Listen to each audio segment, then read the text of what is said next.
A Taliban commander is reaching out to a young Pakistani girl the militant group tried to kill last year. Malala Yousafzai has become a global symbol for the right of all children to get an education. In a letter, the Taliban leader said she was not targeted for advocating education for all girls, but rather for criticising the militant group. The letter said, in part, "You have said in your speech that the pen is mightier than the sword, so they attacked you for your sword, not your books or school."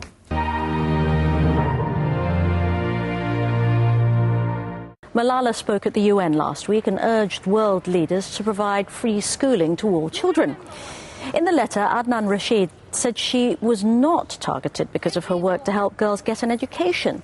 Rather, she was shot because she was smearing the Taliban's efforts to establish an Islamic system in the district of Swat. Rasheed also says the Taliban's not against the education of men, women or children. The Taliban or Mujahideen are not against the education of any man or woman, he writes. The Taliban believe that you were intentionally writing against them and running a smearing campaign to malign their efforts to establish Islamic system in Swat, and your writings were provocative.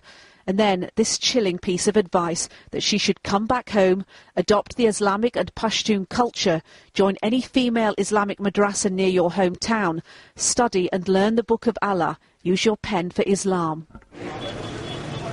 Schools continue to be bombed by militants in parts of Pakistan. Hundreds were destroyed during Taliban rule in the northwest of the country. This letter say Malala's supporters should be dismissed.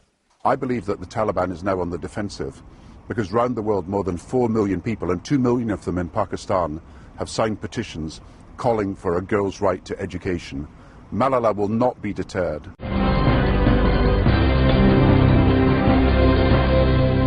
Taliban gunmen shot Malala and 2 other girls last October as they sat on a school bus.